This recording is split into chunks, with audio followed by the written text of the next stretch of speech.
যেতিয়া শুকান বালি এমুঠি ধৰিব খোজে তেতিয়া চাব আঙুলিৰ ফাক দি লাহে লাহে বালি পৰিব ধৰিছে। যিমানেই কষ্ট কৰি ধৰিব চেষ্টা কৰিব বালি এটা সময়ত পৰি শেষ হৈ যাব। তেনেকুৱা বৈশিষ্ট্য সময়ৰ ক্ষেত্ৰতো দেখিব পোৱা যায়।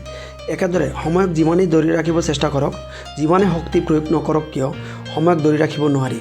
সময় লাহে লাহে হাতৰ পৰা একেবাৰে গুচি যায়। যদি কিবা থাকি যায় সেইটো হ'ল মানুহৰ আফচোচ।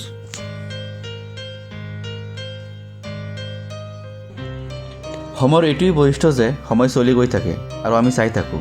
আমি ভাবি থাকোঁ আৰু চাইহে থাকোঁ এই বুলিয়েই যে যেতিয়া সঠিক সময় আহিব এইটো কৰিম সেইটো কৰিম। কিন্তু মনত ৰাখিব সঠিক সময় কেতিয়াও নাহে, ই কেৱল গৈহে থাকে। সময় কাৰো কাৰণে ৰৈ নাথাকে, ইয়াক নিজৰ কৰি ল'ব লাগে। যেতিয়া যি সময় আছে এই সময়খিনি তোমাৰ কাৰণে সবতকৈ ভাল আৰু সকলোতকৈ বেষ্ট হয়।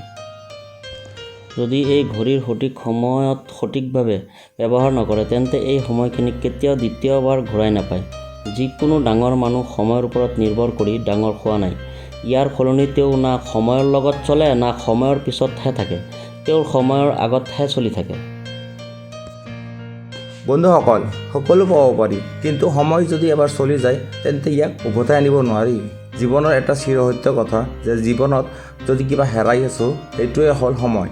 সময় যোৱাৰ পিছত কোৱা হয় যদি এই কামটো তেতিয়া কৰিলোহেঁতেন, তেতিয়া যদি সময়খিনিক উপযুক্ত হিচাপে প্ৰয়োগ কৰিলোহেঁতেন তেন্তে জীৱনৰ কিবা বেলেগ হ'লহেঁতেন, জীৱনটো চাগে বেকাৰ নহ'লহেঁতেন।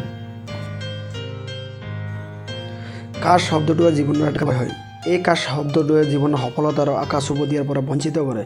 তথাপিও যিটো সময় গুচি গৈছে সেইটো কেতিয়াও উভতি আহিবতো নোৱাৰে। গতিকে যিটো সময় এতিয়া আছে ইয়াক যাব নিদিব। এটা ফকৰা যোজনা, যেতিয়া উঠিব তেতিয়াই ৰাতিপুৱা। যিসকলে ইয়াৰ অৰ্থ বুজি পায় সিহঁতৰ জীৱন পৰিৱৰ্তন হৈ যাব। বন্ধুসকল, যদি আমি এনেকৈ সময় নষ্ট কৰি গৈ থাকোঁ তেন্তে জীৱনৰ এটা অৱস্থাত ক'ব লাগিব যে এতিয়া দেখোন সময়েই নাই। এতিয়াও সময় আছে আপোনাৰ সপোনৰ কাৰণে আগবাঢ়ি আহক, নিজকে সাহস দিয়ক, কাৰণ সময়ক সকলোৱে পায় নিজৰ জীৱন পৰিৱৰ্তন কৰিব। কিন্তু জীৱন দুবাৰ পোৱা নাযায়, সময় সলনি কৰিব।